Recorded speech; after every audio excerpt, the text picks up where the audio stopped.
السلام علیکم لسنرز، آئیے احمد اقبال کے شاہکار ناول اناڑی کی چوتھی قسط سنتے ہیں۔ خیریت تو ہے؟ آپ کچھ اپسیٹ ہیں؟ شہناز نے کہا۔ راجا نے کہا، اپنا پھیکا بہت پریشان ہے، اس کے ساتھ یک نہ شد دو شد والا معاملہ ہو گیا ہے۔ میں نے کہا، تم سے تو کچھ بھی چھپا ہوا نہیں ہے شہناز، تم جانتی ہو کہ ابا جی نے مجھے امریکہ کیوں بھیجا تھا؟ راجا بولا، اعلیٰ تعلیم حاصل کرنے، مگر جیسا کہ شیخ سعدی نے فرمایا ہے، حضرت عیسیٰ کا گدھا اگر مکہ چلا جائے تو حاجی نہیں ہوتا، گدھا ہی رہتا ہے۔ میں نے کہا، نہیں، یہ حالات کی مجبوری تھی، میں ان کی اکلوتی اولاد تھا، وہ ہرگز مجھے اپنی نظروں سے دور نہ کرتے۔ تعلیم یہاں بھی حاصل کی جا سکتی تھی، مگر اصل مقصد تو میری جان بچانا تھا۔ خود پر جبر کر کے انہوں نے ایک غیر جذباتی مگر بالکل صحیح فیصلہ کیا۔ اگر میں یہاں رہتا تو مجھے یقین ہے کہ میرا انجام بھی وہی ہوتا جو میرے بھائی کا ہوا تھا۔ آج اس کی قبر کے ساتھ ہی میری قبر بھی ہوتی۔ میں نے جوانی کے جوش میں ایک ایسا راستہ اختیار کر لیا تھا جو تباہی کی طرف جاتا تھا، جو بزوں میں خود میرے خیر خواہ تھے، اور مجھے بھی ایسا لگتا تھا کہ میرے دوست ہیں۔ انہوں نے مجھ سے بہت سے ایسے کام کرائے جو غلط تھے، قانون کی نظر میں جرم کا درجہ رکھتے تھے۔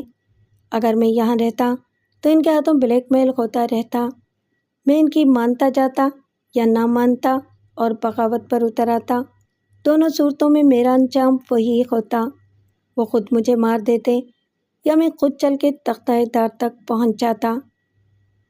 چلیں، وہ بات تو اب پرانی ہو گئی، شہناز نے کہا۔ نہیں شہناز، ماضی کا آصف کبھی پیچھا نہیں چھوڑتا، وہ ہر جگہ آدمی کا تعاقب کرتا ہے۔ تو کیا وہ پھر آپ کے پیچھے پڑ گئے ہیں؟ وہ بولا۔ میں نے کہا، میں نے 4 سال امریکہ میں گزار دیے، اپنی تعلیم مکمل کر لی، اس کے بعد لندن میں بہت اچھی نوکری مل گئی، 2 سال اچھے گزر گئے۔ اچھے کیسے نہ گزرتے شہناز، اس کے لیے تو دن عید اور رات شب برات۔ پوچھنے والا کوئی نہیں کہ پھیکے پتر، دیسی شراب پیتے ہو یا ولایتی وسکی؟ راجا نے کہا۔ شہناز نے اسے گھورا۔ کبھی تو سیریس ہو جایا کرو، راجا نے کہا مارا۔ چھنو ڈارلنگ، وہ دونوں اس کی جان کے در پہ ہیں، پوچھ لو اس سے۔ ایک فریال ہی لندن میں کیا کم تھی کہ دوسرے مقابلے پر آ گئی، لارڈ ارنسٹ کی دختر نیک اختر ایلیشیا، اس کی خاطر وہ عائشہ بھی ہو گئی، اب بیچارہ فیکا کیا کرے گا؟ میں نے کہا، راجا ٹھیک کہہ رہا ہے، یہ ایسا مسئلہ ہے جس کا کوئی حل میری سمجھ میں نہیں آتا۔ مزید مشکل یہ ہو گئی کہ ابا جی نے اپنا نادر شاہی حکم جاری کر دیا کہ سب چھوڑ کے پاکستان آ جاؤ، کیونکہ تمہارے نام قسمت کی لاٹری نکل آئی ہے اور تم بن گئے ہو کروڑ پتی۔ اس میں تو کوئی شک نہیں کہ آپ بہت خوش قسمت ہیں رفیق بھائی، آپ کو کیا ضرورت ہے پردیس میں نوکری کرنے کی؟ یہ تو خیر ٹھیک ہے، مگر معاملات بہت پیچیدہ ہیں شہناز، اب تم فریال کو ہی لے لو۔ اپنے پاؤں میں بیڑی اس نے خود ڈالی، صفدر سلطان سے منگنی کر کے، لیکن یہ فیصلہ کرنے والا تو اس کا باپ تھا۔ نہیں شہناز، اپنے لیے یہ عذاب خود فریال نے مول لیا۔ جب صفدر سلطان نے اسے پہلی بار دیکھا تو اس کے حسن پر فریفتہ ہو گیا تھا۔ فریال کے کالج میں کوئی تقریب تھی جس میں وہ مہمان خصوصی تھا۔ اس نے فریال کو ڈرامے میں پرفارم کرتے دیکھا اور تقریب کے بعد اس سے ملا تو اسے اپنی فلم میں لیڈ رول کے لیے آفر دے دی۔ اکثر لڑکیاں تو ایسے ہی خواب دیکھتی ہیں اور اس کے لیے بڑے جتن بھی کرتی ہیں اور خوار بھی ہوتی ہیں۔ فریال کی تو جیسے لاٹری نکل آئی، سارے کالج میں دھوم مچ گئی کہ اسے ایک فلم میں ہیروئن کے لیے سائن کر لیا گیا ہے، حالانکہ معاملہ صرف زبان کا تھا۔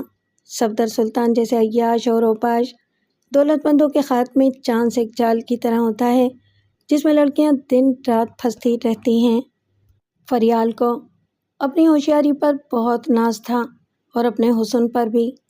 اسے یقین تھا کہ پہلی فلم ریلیز ہوتے ہی وہ فلمی آسمان کا سب سے روشن ستارہ بن کے چمکنے لگے گی۔ اس کے دروازے پر فلم سازوں کی لائن لگ جائے گی جن میں صفدر سلطان بھی شامل ہوگا۔ صفدر سلطان یہ کھیل تو کھیلتا ہی رہتا تھا۔ اس نے ایگریمنٹ کیا اور 1 لاکھ ایڈوانس بھی دے دیا جو فریال کے باپ نے وصول کیا اور ٹھکانے بھی لگا دیا۔ کچھ شراب میں اور کچھ بازاری عورتوں پر جو اسٹوڈیو میں شکار ڈھونڈتی پھرتی ہیں۔ فریال نے صفدر کی پیش قدمی کے سارے حربے ناکام بنا دیے تو اس نے آخری بار کو آزمایا۔ اس نے فریال کو شادی کی پیشکش کر دی۔ وہ فریال کو بیوقوف بنا رہا تھا۔ فریال نے اسے بیوقوف بنانے کی کوشش کی۔ اس نے کہا کہ شادی تو میں ابھی نہیں کر سکتی جب تک یہ فلم ریلیز نہ ہو جائے۔ صفدر نے ایسی بہت سی فلموں کے اعلانات پہلے بھی کیے تھے جن کی نئی ہیروئن بڑی آسانی سے ترغیب کے جال میں پھنس جاتی تھی۔ وہ ایڈوانس لیتی تھی، پھر اس کی قیمت ادا کرتی تھی اور اپنے دامن میں رسوائی کے داغ اور دل میں سپر اسٹار بننے کی حسرت لے کر رخصت ہو جاتی تھی۔ فریال نے ابھی تک اسے قریب نہیں پھٹکنے دیا تھا۔ اس کا دفاعی حصار توڑنے کے لیے صفدر سلطان نے منگنی کا باضابطہ اعلان کر دیا اور فریال اس خوش فہمی میں رہی کہ منگنی کوئی نکاح تو نہیں ہے۔ جب وہ شہرت کے آسمان پر ہوگی تو صفدر جیسے نہ جانے کتنے اس کے پیچھے دم ہلائیں گے اور وہ سب کو دھتکار دے گی۔ صفدر سلطان کی اس وقت کیا مجال ہوگی کہ منگنی کے نام پر اپنا حق جتا سکے، لیکن فریال کے سارے اندازے غلط ہو گئے۔ اگر صفدر کو کچھ نہیں ملا تو فریال کے ہاتھ بھی کچھ نہ آیا اور پیروں میں زنجیر بلا وجہ پڑ گئی۔ نہ فلم بنی اور نہ وہ ہیروئن، مگر صفدر سے جان چھڑانا مشکل ہو گیا۔ وہ ایک سیاسی بٹیرا، سمیدار اور صنعت کار، خود کو حسن کا شکاری سمجھنے والا، اس نے اپنی سخت سبکی محسوس کی۔ پیٹھ پیچھے اس کے حواری بھی مذاق اڑانے لگے کہ کڑی قابو نہ آئی۔ اس انا پرست اور کینہ پرور شخص نے اسے زندگی اور موت کا مسئلہ بنا لیا۔ اس نے فریال کو بھی وارننگ دے دی کہ وہ تعلقات میں محتاط رہے، کیونکہ اب وہ صفدر سلطان مرزا کی منگیتر ہے جس سے بالآخر اس کی شادی ہونی ہے۔ فریال کو تب اندازہ ہوا کہ وہ کتنی بری طرح پھنس گئی ہے۔ ان سب نے جو فریال کے ساتھ مخلص تھے اسے سمجھا دیا تھا کہ وہ ایسی غلطی نہ کرے، مگر اس وقت وہ اونچی ہواؤں میں اڑ رہی تھی اور اسے اپنی ہوشیاری پر بہت بھروسہ تھا۔ اس نے سب کو ایک ہی جواب دیا تھا کہ وہ جب چاہے گی منگنی توڑ دے گی، کوئی اسے زبردستی تو شادی نہیں کر سکتا نا۔ اور صفدر سلطان نے زبردستی دکھائی تو وہ نمٹ لے گی۔ بے وقوف لڑکی یہ نہیں جانتی تھی کہ صفدر سلطان جیسے لوگوں سے تو قانون بھی نہیں نمٹ سکتا، کیونکہ قانون خود ان کا زر خرید رہتا ہے۔ فریال پہلے تو بہانے کرتی رہی کہ ابھی مجھے BA کرنا ہے، پھر MA۔ صفدر سلطان ڈھیل دیتا گیا کہ مجھے کوئی جلدی نہیں، لیکن یہ مت بھولنا کہ تم میری ہو۔ اگر تم نے کسی اور کی طرف دیکھا یا کسی نے تمہاری طرف، تو پھر یہ میری غیرت کا مسئلہ بن جائے گا۔ میں کسی کو زندہ نہیں چھوڑوں گا۔ فریال نے کہا کہ مجھے 2 سال کے لیے لندن جا کے فیشن ڈیزائنر کا کورس کرنا ہے۔ اس نے کہا کہ جاؤ، لیکن اس کے بعد سوائے شادی کے کچھ نہیں ہوگا۔ 4 ماہ بعد یہ کورس ختم ہو جائے گا۔ اور اب فریال کیا کہتی ہے؟ شہناز نے فکر مندی سے کہا۔ میں نے ایک گہری سانس لی۔ اب وہ چاہتی ہے کہ میں کچھ کروں، اور کچھ نہیں کر سکتا تو پھر صفدر سلطان کو قتل کر دوں یا کرا دوں۔ شہناز دم بخود رہ گئی۔ وہ پاگل تو نہیں ہے؟ اس میں کیا شک ہے؟ وہ پاگل ہے اور اس سے بڑا پاگل میں ہوں، ورنہ صرف کہہ دیتا کہ اپنا کیا بھگتو، اب میں کچھ نہیں کر سکتا، اور اس کے بعد اس کے معاملات سے قطعی لا تعلق ہو کے عائشہ سے شادی کر لیتا۔ مگر فریال کے سامنے میں بے بس ہوں، وہ مجھ سے کچھ بھی کرا سکتی ہے۔ تو کیا تو نے قطعی فیصلہ کر لیا ہے کہ تو صفدر سلطان کو قتل کرے گا؟ راجا نے کہا۔ یار میں کیا کروں؟ فریال نے مجھے 4 ماہ کی مہلت دی ہے، اس کے بعد صفدر سلطان اس سے زبردستی شادی کر لے گا۔ وہ کہتی ہے کہ اس کے سوا دوسرا کوئی راستہ ہی نہیں۔ اگر میں نے یہ کام نہ کیا تو پھر وہ خود صفدر کو قتل کر دے گی، اور اس کے بعد میں نے سمجھایا تھا اسے، صفدر سلطان کو قتل کرنا یا کرانا کوئی آسان کام ہے، مگر وہ سمجھتی ہے کہ آسان ہے۔ اس کا دماغ ایسے ہی سوچتا ہے۔ اس کے دماغ پر مرڈر اسٹوریز کا اور جاسوسی فلموں کا اثر ہے۔ کہتی ہے کہ کام ہوشیاری سے کیا جائے تو خیر سے ہماری پولیس کبھی سراغ نہیں لگا سکتی۔ مگر شک تو براہ راست تم دونوں پر ہی جائے گا، شہناز نے کہا۔ ظاہر ہے، اور جو کام اسکاٹ لینڈ یارڈ کے سراغ رساں عقل سے لیتے ہیں وہ یہاں 13 نمبر کے چھتر سے ہو جاتا ہے۔ پتھر بھی اعتراف جرم کر لیتے ہیں۔ میں کہاں مقابلہ کر سکتا ہوں پولیس کے پرتشدد حربوں کا، لیکن یہ بات اس کی سمجھ میں تب آئے گی جب مجھے پھانسی ہو جائے گی۔ شہناز نے دہل کے اپنا ہاتھ میرے ہاتھ پر رکھ دیا۔ پوری بات منہ سے نہ نکالیں رفیق بھائی، اور حوصلہ رکھیں، نکل آئے گا اس کا بھی کوئی حل۔ میں نے کہا، مسئلہ صرف فریال ہی کا نہیں ہے شہناز، عائشہ کا بھی ہے۔ میرا خیال ہے کہ سمجھانے سے وہ سمجھ گئی ہے، یا اس نے ہر مجبوری کو قبول کر لیا ہے، اس حقیقت سے سمجھوتا کر لیا ہے کہ نہ میں اس سے شادی کر سکتا ہوں کیونکہ میں فریال کا ہو چکا ہوں، اور نہ ہی وہ میرے ساتھ یہاں ساری زندگی گزار سکتی ہے۔ اس نے تو آپ کی خاطر اپنا مذہب تک چھوڑ دیا۔ میں نے کہا، وہ ماں باپ اور گھر اور وہ ملک سب کچھ چھوڑنے کو تیار ہے۔ میں اس کے جذبات کی قدر ضرور کرتا ہوں، لیکن تم خود سوچو کہ جس شاہانہ ماحول میں اس نے پرورش پائی ہے، لندن کی آزاد فضا اور برطانیہ جیسے ملک کو چھوڑ کے وہ پاکستان میں رہ سکتی ہے؟ میرا خاندان تو خاصا دقیانوس ہی ہے، کیا وہ میرے گھر کی چار دیواری میں وہ زندگی گزار سکتی ہے جو میری ماں نے گزاری؟ اس کے پاگل پن کی انتہا ہے یہ کہ ماں کی اس سے لڑائی ہوئی اور وہ غصے میں گھر سے چلی گئی، نہ جانے کہاں اور کس کے ساتھ رہی، وہاں ڈرگس لی، رات کو پولیس نے پکڑ کے بند کر دیا۔ او مائی گاڈ! پھر اب کیا ہوگا؟ شہناز نے کہا۔ کیا ہوگا؟ باپ اسے ضمانت پہ رہا کروائے گا، لیکن اسے روکے گا کون؟ وہ پھر نکل جائے گی، خدا نخواستہ منشیات کی عادی ہو گئی تو تباہ ہو جائے گی۔ اتنی مہذب، تعلیم یافتہ اور خوبصورت لڑکی نشہ کرنے والے اوباشوں نفسیاتی مریضوں کے چنگل میں پھنس گئی تو خود بھی نفسیاتی مریض بن جائے گی، خودکشی کر لے گی کسی دن۔ راجا نے کہا، تجھے بہت فکر ہے اس کی؟ میں نے برہمی سے کہا، ہاں ہے، اور کیوں نہ ہو۔ میں جانتا ہوں کہ یہ سب خرابی میری وجہ سے ہوئی، اس کا ذمہ دار میں ہوں۔ وہ تو خیر ٹھیک ہے، مگر پھیکے پتر، یہاں بیٹھ کے تو کیا کر سکتا ہے؟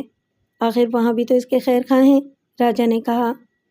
میں نے کہا، راجا، میرے ضمیر پر ایک بوجھ ہے، اگر اسے کچھ ہو گیا تو ساری عمر میں خود کو معاف نہیں کر پاؤں گا۔ شہناز نے کہا، پریشانی کی بات تو ہے، لیکن اللہ نے چاہا تو اس مسئلے کا کوئی حل نکل آئے گا۔ میں نے کہا، یہ کوئی ایک مسئلہ نہیں ہے، الگ الگ مسائل ہیں جو آپس میں الجھ گئے ہیں۔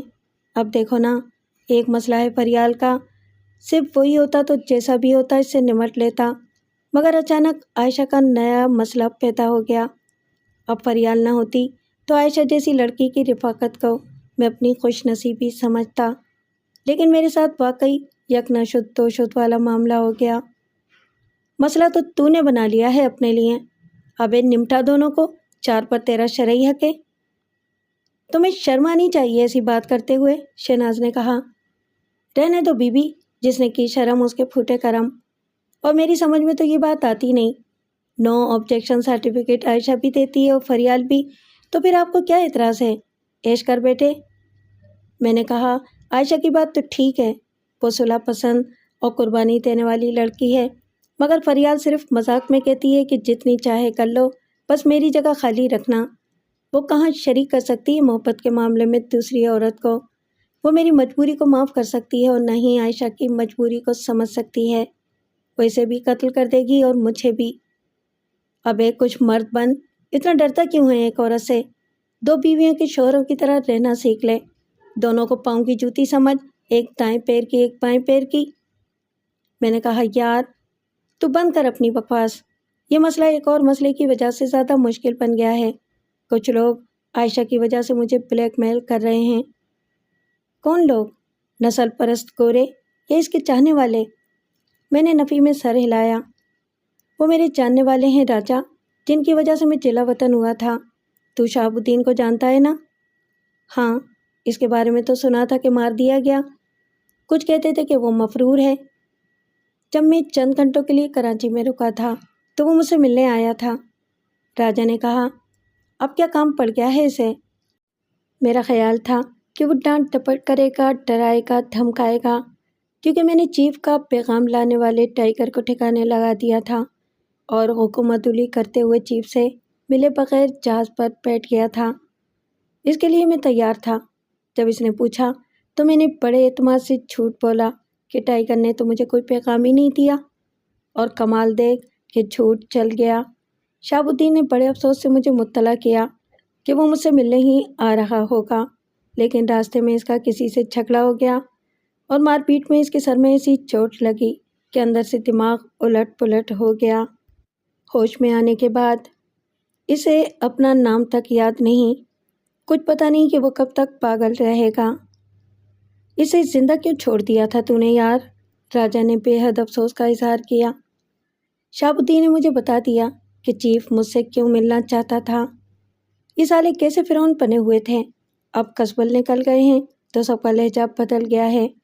شہاب الدین بھی بڑی شرافت سے پیش آ رہا تھا۔ اس نے کہا کہ ایک کام ہے جو آپ بھی کرا سکتے ہیں۔ اتنے عرصے بعد بھی انہوں نے آپ کا سراغ تلاش کر لیا۔ شہناز نے فکر مندی سے کہا، آخر یہ لوگ آپ کا پیچھا چھوڑ کیوں نہیں دیتے؟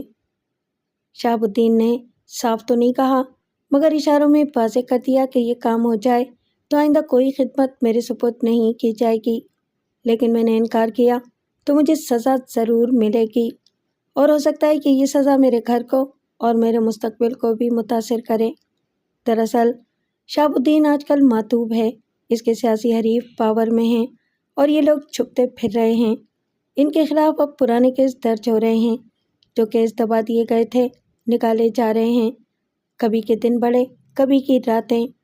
جو انہوں نے دوسروں کے ساتھ کیا تھا وہی اب ان کے ساتھ ہو رہا ہے۔ کچھ جان بچا کے فرار ہو گئے ہیں، باقی بھی نکلنا چاہتے ہیں۔ شہاب الدین کے ساتھ ایک اور بدماش گامے شاہ نے برطانیہ میں سیاسی پناہ مانگی ہے۔ ان کی پارٹی کے 2 باغی جنہوں نے بغاوت کر کے اپنا گروپ بنانے کی کوشش کی تھی پہلے ہی برطانیہ میں ہیں، اور ان کے کیس پر ابھی تک ہوم آفس نے فیصلہ نہیں کیا۔ شہاب الدین یہ چاہتا تھا اور چیف نے یہی کہنے کے لیے مجھے بلایا تھا کہ ان دونوں باغی ارکان کا کیس مسترد کرا دوں، ان دونوں کو برطانیہ سے نکال دیا جائے اور شہاب الدین کے ساتھ گامے شاہ کی درخواست منظور کر لی جائے۔ کیوں؟ ان کا کیا خیال ہے کہ برطانوی وزیر اعظم تیرا ماما ہے؟ میں نے کہا، وہ کہتے ہیں کہ لارڈ ارنسٹ اپنا اثر و رسوخ استعمال کرے تو ہوم آفس سب کچھ کر سکتا ہے، اور لارڈ پر دباؤ ڈالنے کے لیے میں عائشہ کو بطور لیور استعمال کروں۔ کیسا شیطانی دماغ ہے ان کا، راجا نے کہا۔ ان کو یہ بھی معلوم ہے کہ لارڈ کی بیوی لیڈی سیلیا کتنی متعصب عورت ہے، اور عائشہ کے معاملے میں وہ میری جانی دشمن ہو رہی ہے۔ وہ کہتے ہیں کہ میں عائشہ کی ماں کو بلیک میل کروں، اس سے صاف بات کروں کہ یا تو اپنے شوہر سے ہوم آفس پر دباؤ ڈلوا کے یہ کام کرائے، ورنہ میں اس کی بیٹی سے شادی کر کے اسے پاکستان لے آؤں گا۔ وہ ساری عمر روتی رہے گی اور کسی کو منہ دکھانے کے قابل نہیں رہے گی کہ شاہی خطاب یافتہ گھر کی بیٹی ایک کالے انڈین کے ساتھ بھاگ گئی۔ اگر وہ کام کرا دے تو اس کی عزت محفوظ رہے گی۔ بیویاں اپنے شوہروں سے کچھ بھی کرا سکتی ہیں۔ یہ تو ہے، شہناز بیوی بننے سے پہلے ہی مجھے بندر کی طرح اپنے اشاروں پر چلاتی رہی ہے، محبت کی ڈگڈگی بجا کے۔ شہناز نے میری طرف فریادی نظروں سے دیکھا۔ رفیق بھائی، ایسا ہوتا تو پھر رونا ہی کیا تھا؟ آج تک تو میں اپنی ایک بھی بات نہیں منوا سکی۔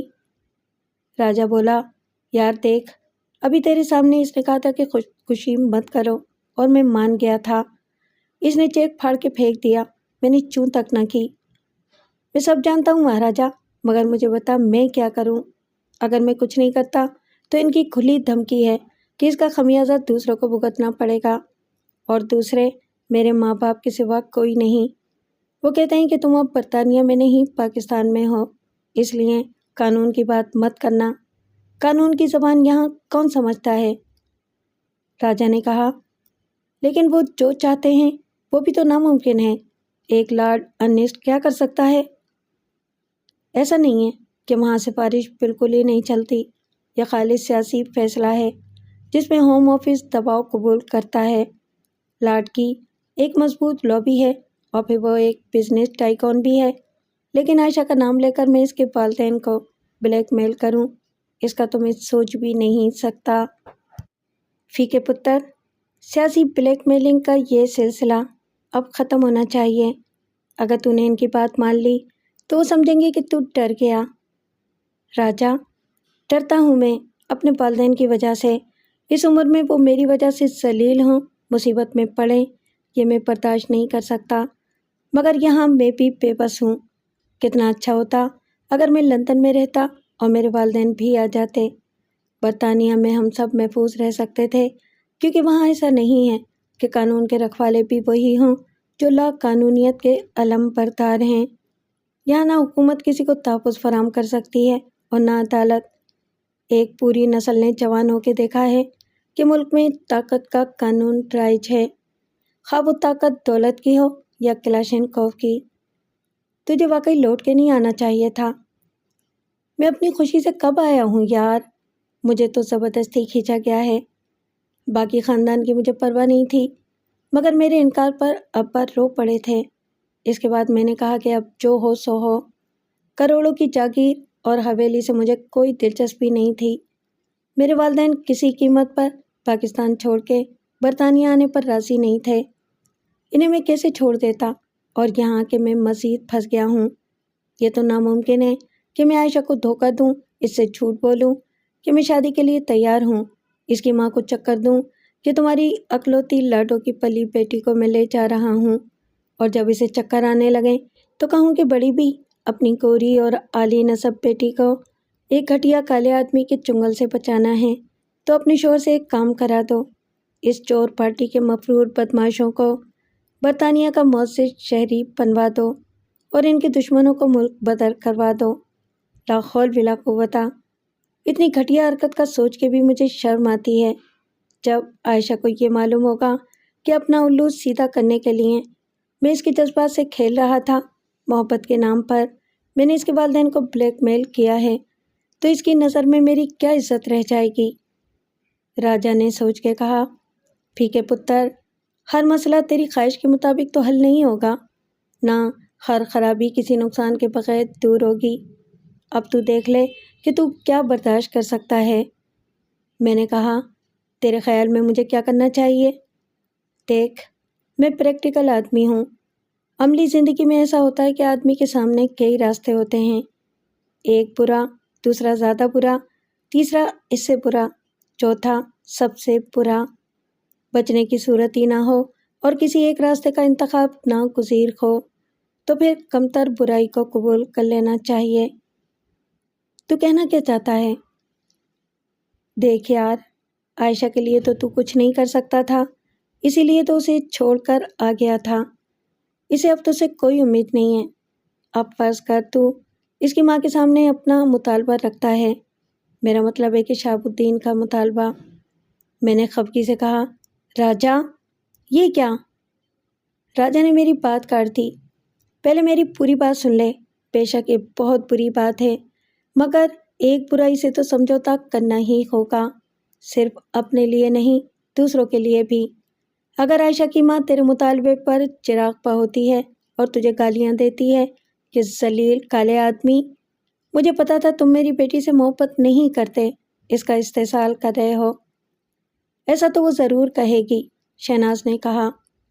یار، کہنے دو اسے، وہ پہلے کون سا اچھا سمجھتی ہے رفیق کو، پہلے بھی دشمن تھی، یہی کہے گی نا کہ تم میری توقع سے بڑھ کر ذلیل ثابت ہوئے۔ مگر اس دباؤ میں وہ کام کرا دے تو ایک ساتھ دو مسئلے ختم ہو جاتے ہیں، بلکہ سارے مسائل ختم ہو جاتے ہیں۔ اب پوچھ، وہ کیسے؟ وہ ایسے دوست کہ لارڈ ارنسٹ کے اثر و رسوخ سے شہاب الدین کا مطالبہ پورا ہو جائے تو ان کی طرف سے کوئی خطرہ نہیں رہے گا، جو دھمکی دے رہے ہیں۔ بکواس بند کر اپنی راجا، میں نے بگڑ کے کہا۔ ابھی میری بات پوری نہیں ہوئی۔ یہ ہے ایک پہلو، اور دوسرا پہلو یہ ہوگا، اور دوسرا فائدہ بھی یہ ہوگا کہ عائشہ کی ماں اپنی بیٹی کو تجھ سے پسند کرنے اور اس کے دل میں نفرت پیدا کرنے کے لیے اسے ضرور بتائے گی کہ وہ جسے تم اپنا سچا عاشق سمجھتی تھیں اور اس کے ساتھ شادی کر کے ہمیں چھوڑنے پر آمادہ تھیں، اس کی اصلیت کیا ہے۔ ظاہر ہے عائشہ یقین نہیں کرے گی اور ماں کی بات کو جھوٹا اور پروپیگنڈا قرار دے گی، لیکن جب بالآخر یہ ثابت ہو جائے گا کہ ماں کی بات غلط نہیں تھی اور تو نے واقعی عائشہ کے نام پر اس کے والدین کو بلیک میل کیا تھا، تو عائشہ کے دل میں جتنی محبت ہے اتنی ہی نفرت پیدا ہوگی۔ یعنی یہی تو ہے یا ہونا چاہیے تیرا مقصد کہ وہ تجھ سے نفرت کرنے لگے، اور اس کے بعد اللہ اللہ خیر صلاح رہ جائے گی مقابلے پر صرف فریال۔ یہاں کے معاملات تیرے ہاتھ میں ہوں گے۔ یہ ناممکن ہے راجا، اسے ممکن بنا فی کے پتر۔ عائشہ آج دکھی ہے تو کل کچھ زیادہ دکھی ہو جائے گی، لعنت بھیج دے گی تیری محبت پر۔ اس کی ماں کے لیے تو آج بھی برا ہے، کل زیادہ برا ہو گیا تو کیا فرق پڑے گا؟ عائشہ جو آج بھی روتی ہے کل کو رونے کے ساتھ اگر تجھے کوسنے لگے گی تو اچھا ہی ہوگا۔ بالآخر سب اپنی اپنی زندگی سے مفاہمت کر لیں گے۔ میں نے کہا، چھوڑ راجا، مجھے تجھ سے ایسے مشورے کی امید نہیں تھی۔ میں نے اپنا وقت ضائع کیا، میں چلتا ہوں۔ اس نے میرا ہاتھ پکڑ لیا۔ اچھا، جانے دے اس بات کو، میں دوسرا حل تجویز کرتا ہوں۔ تیرے پاس جو تھوڑی بہت عقل ہے وہ بھی فی الحال کام نہیں کر رہی ہے، مگر میرا دماغ پوری طرح ایکٹیو ہے۔ آدمی کو سب کی سن لینی چاہیے، کیا پتہ کس کا مشورہ کام کر جائے۔ میں نے کہا اوکے، میں تجھے 5 منٹ دیتا ہوں۔ یار تو نے بھی تو کچھ سوچا ہوگا، راجا بولا۔ میں خاک سوچوں، میرا بس چلتا تو میں لعنت بھیجتا ترقی اور خوشحالی کے ان تمام منصوبوں پر جن کی بنیاد اس حویلی اور جاگیر پر رکھی گئی ہے۔ میں سب کچھ بیچ باچ کے اماں ابا کے ساتھ بھاگ جاتا لندن، لیکن میرے لیے ابا کو منانا اس لیے ناممکن ہے کہ ان کا راستہ روک کے کھڑی ہیں ان کی اماں۔ وہ کہتی ہیں کہ مجھے دفنا کے جا۔ دیکھ یار، دادی اماں کی عمر 80 برس سے اوپر ہو گئی ہے، وہ جب نہیں ہوں گی تو تیرے لیے والدین کو منانا آسان ہوگا۔ آخر تو اکلوتا ہے ان کا۔ میں نے کہا، لیکن مجھے تو فریال نے الٹیمیٹم دے رکھا ہے کہ تمہارے پاس 4 مہینے ہیں۔ راجا بولا، تیرے مسائل کا دوسرا حل یہ ہے فی کے پتر کہ تو فریال کو صاف انکار کر دے کہ میں باز آیا محبت سے، اٹھا لو پائتان اپنا۔ میں سبتر سلطان کو قتل کر کے پھانسی کیوں چڑھوں؟ جب اس سے منگنی کی تھی تو میں نے روکا تھا کہ یہ بے وقوفی مت کرو، میری جب تو ایک نہیں سنی۔ اب تمہاری یہی سزا ہے کہ اپنا کیا بھگتو، جسے منگنی کی تھی اسی سے شادی کر لو۔ اس کے بعد آرام سے پیار رچا لارڈ ارنسٹ کی بیٹی عائشہ سے، سیٹل ہو جا برطانیہ میں۔ لارڈ مرے گا تو اس کا سارا کاروبار بھی تیرا ہو جائے گا، 5 گھی میں اور سر کڑھائی میں۔ میں نے مایوسی سے کہا، چھوڑ راجا، کوئی فائدہ نہیں، تیرا یہ مشورہ بھی احمقانہ ہے۔ تو کیا جانتا نہیں فریال کو، وہ اپنی اور میری جان ایک کر دے گی، تجھ سے بات کرنا بیکار ہے۔ میں جانے کے لیے اٹھا تو شہناز نے میرے کندھے پر ہاتھ رکھ کے کہا، رفیق بھائی، جب دماغ پر ایک ساتھ بہت سے مسائل کا بوجھ ہو تو واقعی کچھ نہیں سوچتا، کنفیوژن بڑھ جاتا ہے۔ ایسے میں سب سے بہتر یہ ہوتا ہے کچھ عرصے کے لیے سارے مسائل کو بھول کر کسی اور کام میں مصروف ہو جائیں، کہیں اور دل لگائیں۔ آپ اپنی جاگیر اور حویلی دیکھنے چلے جائیں، توجہ دوسری طرف کرنے سے الجھن چلی جاتی ہے لاشعور کے کمپیوٹر میں۔ یہ آزمودہ نسخہ ہے، آپ بھی آزما لیں، ابھی زیادہ مت سوچیں۔ میں نے اسے تعریفی نظروں سے دیکھا۔ شاید تم ٹھیک کہہ رہی ہو، راجا نے کہا۔ فی کے پتر، شاید نہیں، شہناز ہمیشہ ٹھیک کہتی ہے، یوں ہی تو نہیں مرتا میں اس پر۔ شہناز خوش ہو کے شرمائی، پھر میری مانتے کیوں نہیں؟ راجا نے کہا، چل میں تجھے بشارت فاروقی کے آفس چھوڑ دیتا ہوں، تو اس سے اپنی ریاست کے معاملات کو سمجھ لے۔ آج تو میں کچھ مصروف ہوں، اگر موڈ ہے ریاست کے دورے کا تو کل پرسوں کا پروگرام بنا لیتے ہیں، شہناز بھی چلے گی۔ میں کلینک چھوڑ کے نہیں جا سکتی، شہناز نے کہا، صرف اتوار کو جا سکتی ہوں، بلکہ ہفتے کی رات کو۔ میرا خیال ہے کہ پہلے ہم دیکھ آئیں وہ جگہ رہنے کے قابل بھی ہے یا نہیں، میں نے کہا۔ جب میں بشارت فاروقی کے پاس پہنچا تو شام ہونے لگی تھی۔ اس کا آفس جی پی او کے پیچھے ایک پرانی عمارت کے پہلے فلور پر تھا۔ باہر سے عمارت قدیم اور خراب حال نظر آتی تھی، اندر سے آفس کو جدید ترین انداز میں ڈیکوریٹ کیا گیا تھا۔ آفس کے 2 بڑے ہال تھے، داخل ہوتے ہی جو ہال آتا تھا اس کو پارٹیشن سے 2 حصوں میں تقسیم کر دیا گیا تھا۔ دائیں ہاتھ والے کیبن میں فاروقی کے اسسٹنٹ بیٹھتے تھے، ایک اسٹینو ٹائپسٹ، ایک منشی۔ بائیں طرف استقبالیہ تھا، جہاں اس کی سیکرٹری اپنی میز پر فون اور انٹرکام سجائے بیٹھی تھی۔ اس کے سامنے دیوار کے ساتھ ایک صوفہ سیٹ ملاقات کا انتظار کرنے والوں کے لیے تھا۔ دوسرے ہال جیسے کمرے میں بشارت فاروقی بیٹھتا تھا۔ اس کا شمار دیوانی مقدمات کے ماہرین میں ہوتا تھا۔ سیکرٹری 30-32 کی نظر آنے والی گوری چٹی اور بھرے بھرے گداز بدن والی دلکش عورت تھی۔ اس کے شانوں تک تراشے ہوئے بال اس کے بیضوی چہرے کے گرد ہالہ سا بناتے تھے۔ اس کی بڑی بڑی آنکھوں میں بھی ہلکی سی کاجل کی تحریر تھی۔ اس نے ساری بھی کالی باندھ رکھی تھی۔ کمپیوٹر سے نظر ہٹا کے اس نے مجھے ایک مہربان مسکراہٹ سے نوازا۔ جی فرمائیے، میں نے کہا۔ ہمیں بشارت فاروقی سے ملنا ہے۔ کس سلسلے میں؟ سلسلے تو بہت ہیں، آپ انہیں بتا دیں کہ نواب صاحب آپ کو شرف ملاقات عطا کرنے تشریف لائے ہیں۔ اس کا منہ حیرانی سے کھل گیا۔ نواب صاحب؟ جی، نواب رفیق احمد آف ریاست سدبدائی۔ کمال ہے، کیا آپ ہمیں نہیں پہچانتی؟ اس نے کچھ بے یقینی کے ساتھ انٹرکام کا بٹن دبایا اور میری بات منوعن دہرا دی۔ انٹرکام پر میں نے اس کا جواب سنا۔ ان سے کہیں کہ بس 5 منٹ۔ ظاہر ہے اس کے بعد سیکرٹری کے لیے شک کی گنجائش ہی نہ رہی تھی۔ نواب رفیق احمد آف سدبدائی اسٹیٹ کے لیے اس کا رویہ انتہائی مؤدبانہ اور احترام آمیز ہو گیا۔ 5 منٹ پورے ہونے سے پہلے ہی وہ شخص رخصت ہو گیا جو پہلے سے بشارت فاروقی کے ساتھ تھا، اور وہ بڑے جوشیلے انداز میں مسکراتا ہوا نمودار ہوا۔ وہ ناقابل تصور حد تک موٹا اور دراز قد تھا، چنانچہ انسان سے زیادہ دیوزاد نظر آتا تھا، لیکن اس کا پھولا ہوا گول مٹول چہرہ کسی بچے کی طرح معلوم ہوتا تھا۔ پتلون اس کی توند کے گنبد پر ٹھہر نہیں سکتی تھی، چنانچہ اسے روکنے کے لیے وہ الاسٹک والے گیلز استعمال کرتا تھا۔ آخا قبلہ نواب صاحب، ایک بلند بانگ کہے کے ساتھ بشارت فاروقی دونوں بازو پھیلا کے آگے آیا۔ مجھے آپ کا انتظار تھا۔ معلوم ہو گیا تھا کہ آپ بلائج سے تشریف لے آئے ہیں، بالکل اوریجنل کنڈیشن میں، یعنی جیسے مجرد گئے تھے ویسے ہی بنا میم کی سند کے لوٹ آئے۔ بھائی بہت خوب، آئیے اندر آئیے۔ گلے ملنے کے عمل میں مجھے یوں لگا جیسے میں ربر فوم کے کسی پہاڑ میں گھس گیا ہوں۔ وہ مجھے بڑی محبت سے دبوچ کے اپنے چیمبر میں لے گیا۔ اس کا آفس بہت شاندار اور متاثر کرنے والا تھا۔ سیاہ پالش والی کوس نما میز کی سطح شیشے کی طرح چمک رہی تھی۔ اس پر دائیں جانب 3 فون رکھے تھے اور چوتھا انٹرکام سیٹ تھا۔ بائیں ہاتھ پر چند فائلیں پڑی تھیں اور اس کے پیچھے بلیک لیدر کے کشن والی کرسی بھی بشارت فاروقی کے سائز کی تھی۔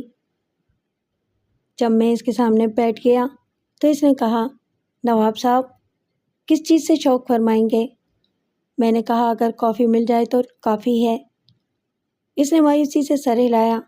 اجی حضرت، ہم نے تو شوق فرمانے کی بات کی تھی، اس خیال سے کہ جناب بلائج سے تشریف لائے ہیں، لیکن لگتا ہے کہ آپ تو سچ مچ کافرستان سے ایمان سلامت بچا لائے۔ اس نے انٹرکام کا بٹن دبا کے کہا، بھائی شہلا، اپنے پیارے پیارے ہاتھوں سے ایک مسکراتی گنگناتی کافی تو روانہ کرو۔ اپنے نواب صاحب بھی کہیں کہ ایک جام اور۔ میں نے کہا، آپ نہیں پئیں گے؟ وہ ہنسا، اجی ہم بھی پئیں گے اور ضرور پئیں گے آپ کے ساتھ، مگر کافی نہیں۔ اس نے دراز میں سے ایک بوتل نکالی جس میں کوئی اورنج کلر کا مشروب تھا۔ تقویت قلب کے لیے یہ شربت مفرط تجویز کیا ہے میرے چارہ نے۔ میں نے کہا، کیا ہوا ہے آپ کے قلب کو؟ اجی حضرت یہ پوچھئے کہ اس دل صد چاک کے ساتھ کیا نہیں ہوا، کتنی بار چوری ہوا، کس کس نے بے وفائی کے صدمات سے دوچار کیا اور توڑا۔ اس نے بوتل سے ایک گھونٹ لیا۔ وہ خوشباش اور زندہ دل آدمی تھا۔ وکالت جیسے خشک پیشے میں بھی اس کی طبعی حس مزہ ختم نہیں ہوئی تھی۔ وہ ان لوگوں میں سے تھا جو ناموافق حالات میں بھی روتے نہیں اور خود پر ہنسنا جانتے ہیں۔ جب شیلا کافی لے کر آئی تو اس نے کہا، بھائی دیکھو ہم تخلیہ چاہتے ہیں۔ وہ جاتے جاتے پلٹی، جی کیا چاہتے ہیں؟ میرا مطلب ہے کہ اپنے نواب صاحب۔ قبلہ 7 سمندر پار سے تشریف لائے ہیں، کوئی ہمیں ڈسٹرب نہ کرے، نہ ملاقاتی نہ فون، اور آج کوئی کلائنٹ آ جائے تو؟ شیلا نے مجھے کنکھیوں سے دیکھا، شاید یہ دیکھنے کے لیے کہ ٹی شرٹ، جینز اور جوگرز کے ساتھ مجھ میں نواب صاحب قبلہ والی کون سی بات ہے۔ یار، اب تک تمہیں جھوٹ بولنا سکھانا پڑتا ہے، کہہ دینا کہ وکیل صاحب عالم نظام میں ہیں، صرف فرشتہ اجل کو اندر جانے کی اجازت ہے۔ وہ مسکرائی، اور اگر آپ کے گھر سے فون آئے؟ اس سے تو صاف کہہ دینا کہ وہ جو بیچتے تھے دوائے دل، وہ دکان اپنی بڑھا گئے، مرحوم و مغفور ہوئے۔ مادھوری ڈکشت جو روز خواب میں آتی تھی، آج آفس میں آ گئی اور لے گئی انہیں۔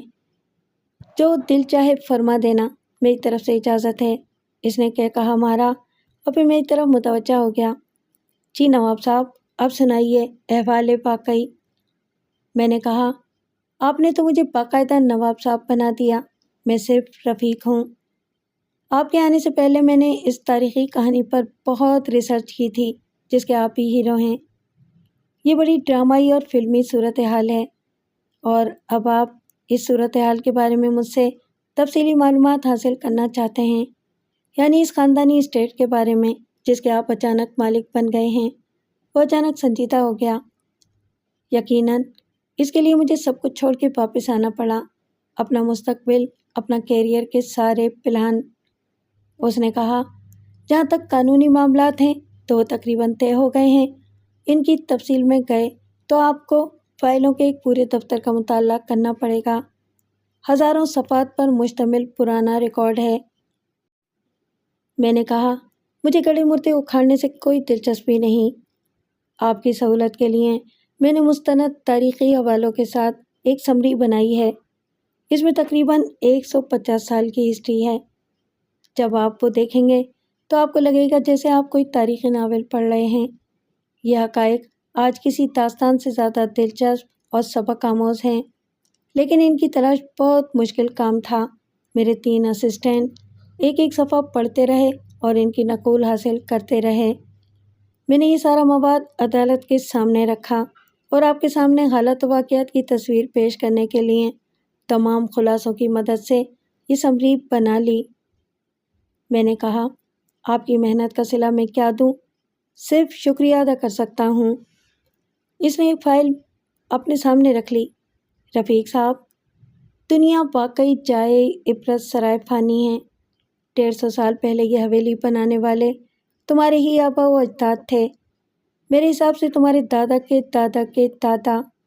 پتہ نہیں انہیں کیا کہا جائے گا، لکڑ دادا کے لکڑ پکڑ دادا۔ آج تم یا تمہارے والد ان کے نام سے بھی واقف نہیں۔ جب انہوں نے یہ حویلی بنوائی ہوگی تو انہیں اس پر کتنا غرور ہوگا۔ گرد و نواح کے علاقے میں دور دور تک اس کی دھوم ہوگی۔ ہاتھی، گھوڑے، غلام اور کنیزیں، اس دور کے نوابوں، راجوں، جاگیرداروں کے ساتھ ایسے ہی تصورات وابستہ ہیں۔ اب جا کے دیکھو، صرف کھنڈر ہیں اور خانہ ویرانی۔ بے شک ایک گوشے میں چند قبریں ہیں جن پر کچھ نام بھی پڑھے جاتے ہیں، سب کی ہڈیاں تک خاک میں مل گئی ہوں گی۔ میں نے کہا، یہ تو زمانے کا چلن ہے، آج ہم خود اسی تاریخ کا ایک باب ہیں۔ کل کسے یاد رہے گا کہ ہم کون تھے اور کیا تھے؟ میرا خیال ہے کہ تم دیکھ آؤ۔ اس نے فائل میں سے اسٹیپل کیے ہوئے چند صفحات نکالے اور میرے سامنے رکھ دیے۔ میں نے سرسری انداز میں ایک نظر ڈال کے ان صفحات کو اپنے سامنے رکھ لیا۔ اس کا مطالعہ میں فرصت سے کروں گا، وہاں میں کب جا سکتا ہوں؟ بھائی، جاگیر کا مالک جب چاہے جائے اور جہاں چاہے جائے۔ اگر ہم کل چلیں، ہم سے میری مراد ہے میں، راجہ اور آپ، میں نے کہا۔ اس نے ایک ڈائری کے چند صفحات پلٹ کے نفی میں سر ہلایا۔ آئی ایم سوری، آئندہ چند روز میرے لیے انتہائی مصروفیت کے ہیں۔ کل ایک کیس ہے ہائی کورٹ میں، پرسوں شاید ایک اور کیس سپریم کورٹ کا ہے اور وہاں فیصلہ ہے۔ پورا ہفتہ ہی ایسا ہے۔ ویسے بھی میرا خیال ہے کہ مجھ ناتواں کو آپ اس ایڈونچر کی صعوبت سے معاف فرما دیں۔ میں سب کچھ دیکھ چکا ہوں، ویسے بھی یہ چند گھنٹوں کی سیر و تفریح نہیں ہوگی، ممکن ہے کہ آپ کو وہاں کئی روز رکنا پڑے۔ میں نے کہا، کیا وہاں رہائش کا کوئی انتظام ہے؟ وہ ہنسنے لگا۔ اجی قبلہ نواب صاحب، ایڈونچر اور پکنک کے لیے لوگ پہاڑوں، ریگستانوں اور جنگلوں کا رخ کرتے ہیں۔ وہاں بھی تو رہتے ہیں۔ ظاہر ہے ست بدائی میں کسی 5 اسٹار ہوٹل کے ایئر کنڈیشن کمرے یا میک ڈونلڈ کے برگر تو ملیں گے نہیں۔ حویلی کے چند کمرے سلامت ہیں اور قابل رہائش بنائے جا سکتے ہیں۔ گرد و نواح میں گاؤں دیہات کی آبادی ہے، وہاں ضرورت کی ہر چیز مل جاتی ہے۔ اس بات کا کتنا امکان ہے کہ میں اس کھنڈر میں قیام فرمانے کا رسک لوں اور زندہ سلامت لوٹ آؤں؟ نہیں، ایسی کوئی بات نہیں۔ زیادہ حصہ تو کھنڈر ہی ہے، لیکن ایک حصہ بہت بہتر ہے، اس کے گرنے کا کوئی امکان نہیں۔ میں نے بھی وہاں ایک دن گزارا تھا۔ میں نے کہا، یہ بتائیں کہ بجلی ہے یا نہیں، اور پینے کا پانی؟ اس علاقے سے دریائے کنہار گزرتا ہے۔ بہت پہلے اس پر روہتاس ڈیم بنانے کا منصوبہ بھی تھا، جو بعد میں نامعلوم وجوہ کی بنا پر ختم کر دیا گیا۔ قلعہ روہتاس سے تقریباً 30 کلومیٹر کے فاصلے پر ٹیلا جوگیاں ہیں۔ وہاں تک جانے کے لیے گاڑی اچھی ہونی چاہیے، 4 وہیل ڈرائیو ہو تو بہت بہتر ہے۔ ٹیلا جوگیاں کے فوراً پاس ست بدائی کا گاؤں ہے۔ 4-5 کلومیٹر کا فاصلہ ہے، لیکن کوئی سڑک نہیں ہے۔ ایک کچا راستہ ہے، تاہم اس علاقے میں کنویں، ٹیوب ویل ہیں، اور ٹیوب ویل بجلی سے چلتے ہیں۔ ممکن ہے کہ حویلی کے اس حصے میں بجلی ہو جہاں ایک چوکیدار کا پورا خاندان آباد ہے۔ بیرونی دیوار کے ساتھ ان کے 10-12 گھر ہیں، کچے پکے۔ اس چوکیدار کی ہسٹری کیا ہے اور یہ کب سے ہے اور کون ہے؟ وہ ایک 70 سالہ بوڑھا، بیوی نہیں ہے، 4 بیٹے ہیں اور وہ ان کے 7-8 بیٹے۔ بڈھے نے کہا کہ پاکستان بننے سے پہلے وہ یہاں آیا تھا۔ پہلے یہاں اس کی بیوی بھی کام کرتی تھی، دونوں تنخواہ دار تھے۔ پھر مالک چلے گئے، انہوں نے خالی پڑی ہوئی زمین پر کاشت شروع کر دی۔ ان کی گزر اوقات اسی زمین پر ہے، اس کے وہ مالک نہیں ہیں، لیکن آج تک کسی نے ان کو چھیڑا نہیں، تو وہ بھی آرام سے بیٹھے ہیں، سبزیاں اگاتے ہیں اور 40-50 کلومیٹر دور دینا میں فروخت کرتے ہیں۔ اس بڈھے کا کیا نام ہے؟ چان محمد۔ اس کے پاس کافی انفارمیشن ہوگی۔ مجھے زیادہ بات کرنے کا موقع نہیں ملا۔ تم چکر لگا کے آؤ تو پھر بیٹھ کے تفصیل سے باتیں کریں گے۔ آج رات یہ سمریت ضرور دیکھ لینا، تمہیں بہت مزہ آئے گا۔ شیلا نے بڑی ادائے ناز سے اندر آ کے کہا، سر کیا میں جاؤں؟ فاروقی نے کہا، بھائی چند منٹ پھر چلتے ہیں۔ میں نے کہا، آپ کی سیکرٹری پسند آئی؟ وہ ہنسنے لگا۔ بیچاری بیوہ ہے، ایک بچہ بھی ہے اور شوہر غائب ہو گیا ہے۔ ہائے، غائب ہو گیا؟ جیسے جن بھوت غائب ہو جاتے ہیں؟ میں نے کہا، یہی سمجھ لو، 9 سال ہو گئے، کچھ پتہ نہیں۔ پولیس نے تو اسے شک میں پکڑ لیا تھا کہ تو نے ہی اپنے کسی آشنا کے ساتھ مل کر اسے قتل کیا ہوگا اور کہیں گاڑ دیا ہوگا۔ میں نے اس کی جان بچائی، ملازم رکھ لیا اپنے پاس، ورنہ کیا کرتی اکیلی عورت؟ اپنی حفاظت کیسے کرتی؟ بہت محنت سے کام کرتی ہے، صبح اپنے ساتھ لے آتا ہوں اور شام کو چھوڑ دیتا ہوں۔ باتیں بنانے والے بہت باتیں بناتے ہیں، سب سے زیادہ میری بیوی بولتی ہے۔ میں بہرا گونگا بن گیا ہوں، شیلا بھی پرواہ نہیں کرتی۔ میں نے معنی خیز لہجے میں کہا، اللہ آپ کو جزائے خیر دے۔ رات کو کھانے کے بعد جب میں نے ذکر چھیڑا تو خاندان کے دیگر افراد نے ست بدائی کے بارے میں اپنے نقطۂ نظر سے اپنے اپنے خیالات کا اظہار کیا۔ سب لوگ قانونی قبضے کی کارروائی کے وقت بشارت فاروقی کے ساتھ ایک ویگن میں بھر کر گئے تھے، اور دن کے وقت انہوں نے حویلی میں بڑے جوش و خروش کے ساتھ ایک پکنک بھی منا لی تھی۔ مرد جنگل میں کافی آگے تک گھوم آئے تھے۔ خواتین پر کچھ وہاں کے پراسب ماحول کا ڈر غالب تھا۔ انہوں نے شام کا اندھیرا پھیلنے سے پہلے ہی روانگی پر اصرار کیا۔ مجھے یہ اندازہ کرنا مشکل نہیں ہوا کہ ماضی کے واقعات کا صحیح علم کسی کو نہیں ہے۔ ان کے ذہن میں اصل واقعات اگر ہیں بھی تو غیر مستند روایات کی طرح تھے۔ ماضی غیر اہم تھا، اصل اہمیت اس مستقبل کی تھی جس کے ساتھ سب کو اپنے مفادات وابستہ نظر آتے تھے۔ مجھے ورثے میں ملنے والی جاگیر کسی مدفون خزانے جیسی حیثیت رکھتی تھی۔ یہ جاننے سے کسی کو دلچسپی نہ تھی کہ خزانہ کس کا تھا اور کہاں سے آیا اور کیسے آیا۔ سنسنی خیزی کا اصل پہلو اس کی مالیت میں تھا۔ ان حالات میں ان سب کا میری خوش قسمتی پر حسرت محسوس کرنا ایک فطری سی بات تھی۔ اگر انہوں نے مجھ سے توقعات وابستہ کر لی تھیں تو یہ بھی غلط نہ تھا۔ میں یہ محسوس کرتا تھا کہ سب کے دلوں میں اچانک اپنائیت کا سیلاب امنڈ آیا ہے۔ اپنے اپنے حوالوں سے وہ سب میرے ساتھ اپنے رشتے کی اہمیت بڑھا رہے تھے۔ مقصد سب کا ایک ہی تھا، مجھے احساس دلانا کہ وہ محاورہ آج بھی درست ہے کہ دولت کا چشمہ خاندان میں پھوٹتا ہے تو سب سے پہلے خاندان والوں کو ہی پیاس بجھانے کا حق ہے۔ یہ لوگ میری عادت، فطرت و مزاج کے شناسا تھے۔ ایک طرف ابا کے چھوٹے بھائی تھے، انہوں نے زندگی میں نہ جانے کتنے کام کیے لیکن جم کے کچھ بھی نہیں کیا۔ منصوبے وہ بڑی جوش و خروش سے مناتے تھے لیکن ان پر عمل درآمد کی نوبت بہت کم آتی تھی۔ گزشتہ چند برسوں میں ان کی پیری مریدی، تعویذ کنڈے اور عملیات کا دھندا اچھا خاصا چل گیا تھا۔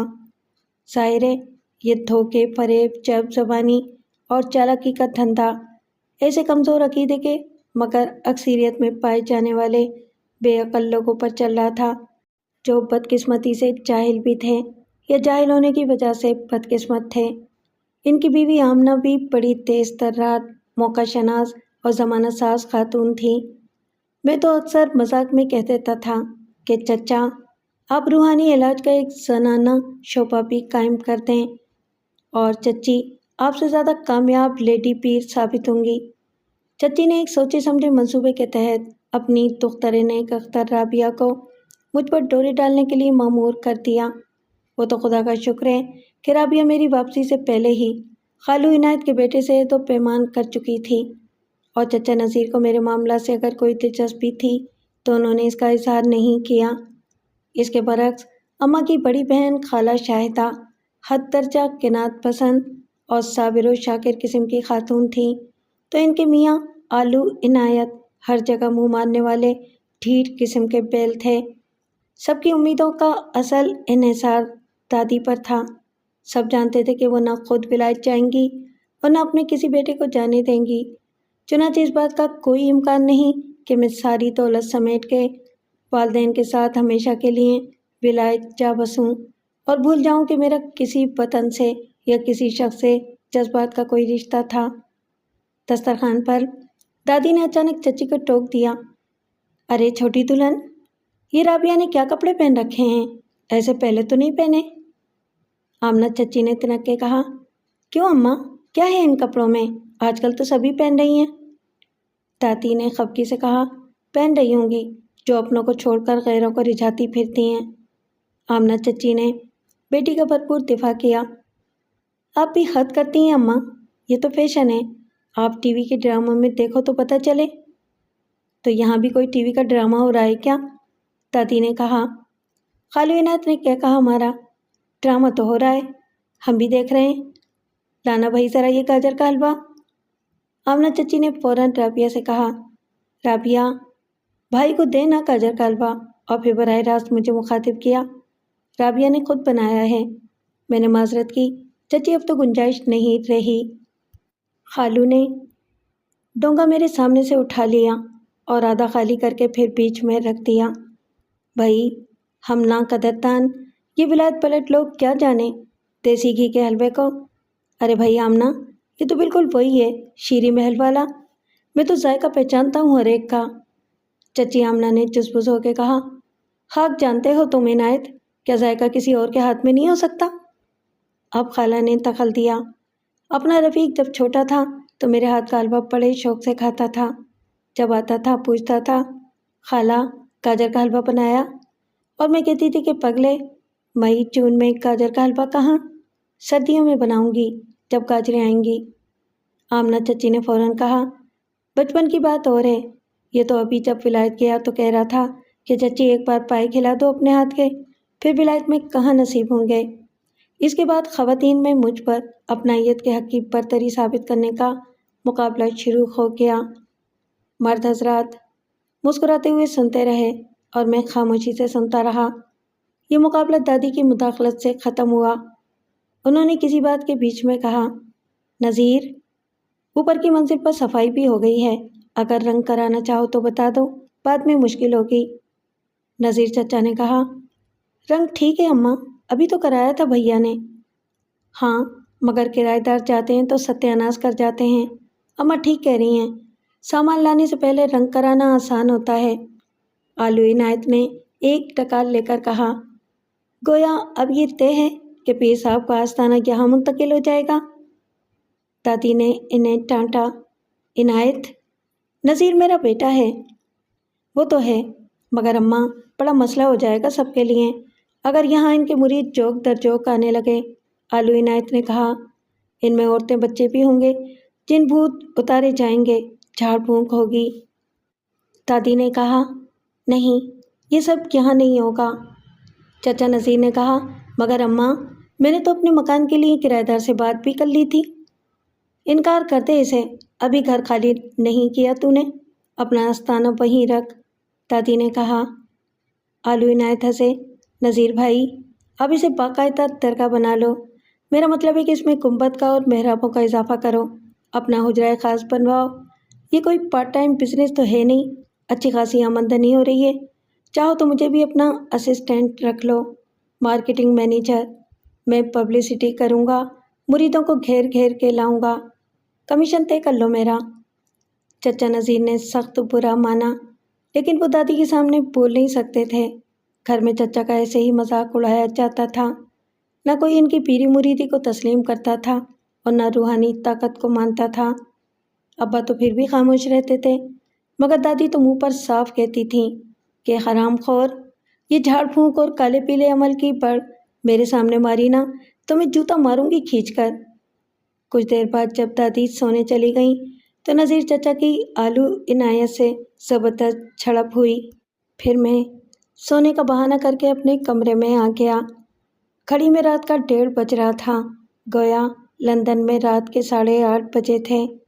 مجھے یقین تھا کہ لارڈ ارنسٹ اپنی بیٹی کو ذاتی ضمانت پر چھڑا کے گھر لے گیا ہوگا، کیونکہ ایک تو جرم کی نوعیت زیادہ سنگین نہیں تھی، دوسرے عائشہ کا سابقہ ریکارڈ بے داغ تھا۔ میں دوبارہ کوشش کرتا رہا، مگر مواصلاتی نظام کی خرابی تھی یا کوئی اور وجہ کہ میری کالی نہیں لگی۔